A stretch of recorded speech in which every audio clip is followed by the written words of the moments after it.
And what? Immortality to light through the gospel. So the gospel does not only impart life, the gospel also imparts immortality. You know, the reason sometimes we don't preach some things is that we have not understood the basic ones. So we don't even dare to talk about the ones that we feel are major. Pastor Chris was teaching us some years ago, and he told us, he said, a generation is coming where people will begin to live beyond the power of death. He said the reason we die is not because we don't have immortality. He said the reason we die is because we learned about immortality too late. The consciousness of death has become too strong on our inside that when we now receive the gospel, even if we meditate on it, he said we don't get to a consciousness level of immortality strong enough to remove the consciousness of death. He said that is why people die. He said, but there's a generation coming that will learn the ways of God as children. See, the way your children are growing and they are learning come, learning go. If you start teaching them about God from that level, you'll be shocked that they will manifest things that global apostles are not manifesting at the peak of their ministry. Your children will manifest them as children. Hope you know that it's only in Christianity that we don't teach this truth. A witch of 10 years can teleport. Yes. And it's not a miracle. It's not a big deal. Because when they were indoctrinated and initiated, they were taught those things as the way of life. A witch. We came here, all of us drove cars. And in fact, some of us even feel big because of the cars we drive. When witches go for meeting, if you carry a car, you can't enter that meeting. All of them teleport into the meeting. Everybody sit on their seat by coming through the wind. And people are not shocked. If I appear on this altar, trust me, 99% of us in this hall, we run. We will run out of this one and say, oh, this man is a witch. In fact, we are so fallen that any supernatural dimension we see, we call it a witch. We ascribe it to Satan. Is it not so pathetic? If anybody does anything supernatural, I say, no, that is a witch. Oh, that's a witch. Because subconsciously and subliminally, we think that they are the ones who have power. They are the ones who demonstrate supernatural. We have become comfortable with religion and rituals. So long as it's ritual, so long as it's religion, we are comfortable. The moment it becomes supernatural, we are careful. Me, I'm very careful. I'm not saying don't be discerning, but I'm saying if you are natural and you think everything is natural, you are falling. If I appeared on this altar here, it will be a national news.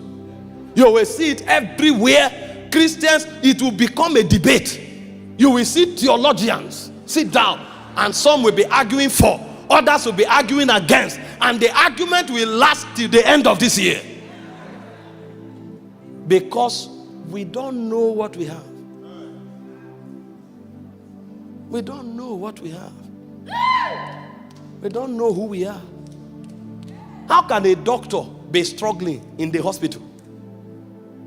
When drugs can't work, speak. Your walls are balm in Gilead. How can an engineer be confused? When the laws of physics fail, bring the laws of the supernatural. How can a businessman fail? When the principles of economics don't work, enter into your realm and download wisdom. Even the earth was created by the wisdom of God. How can your kiosk fail? But we don't know what we have. And this is the unfortunate thing. And when we say Christianity is about people and building, we are building cathedrals. There's nothing wrong having a building where people gather. This is a building. But if our glory is in the ecstasies, then we are falling.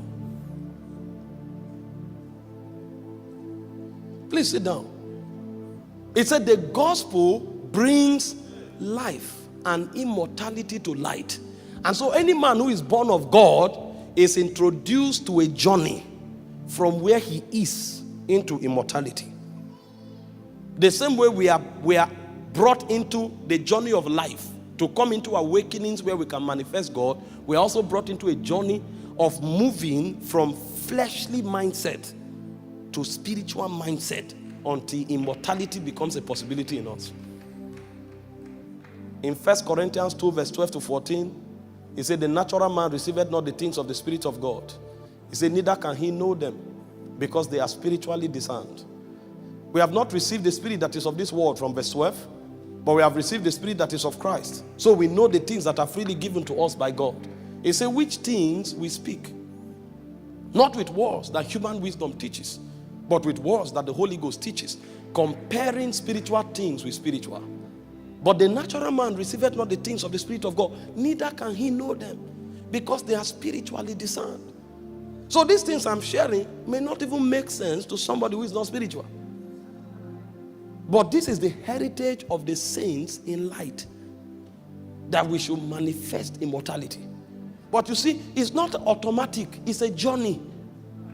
You know, sometimes I meditate on these things and I say, Lord, help your church to come into this truth. Oh. You see Christians line up for direction. You see Christians line up for deliverance. You see Christians line up for healing. We thank God for these miracles. We thank God for these healings. But honestly, if you are a spiritual man, it will break your heart that people who should have authority over demons are so helpless that they have to wait in line for one out of millions. That means when you find 10 million, only one has understood. Does it not give you an idea of how ignorant we are? Imagine if you go to my friend Doc here. He's an engineer. Imagine if we come to your faculty and you are the only one who knows engineering. They say car tire has problem, they will look for you. They will say engine plug has problem, they will look for you.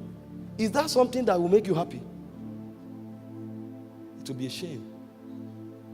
But that's what we have in spirituality, in the kingdom context. All the sick people queue up to one person. All the people needing deliverance queue up to one. But the systems of this world know better. When they admit people, they teach everybody the basics. So that after 5 years, they churn out 300 people. They say they are all engineers.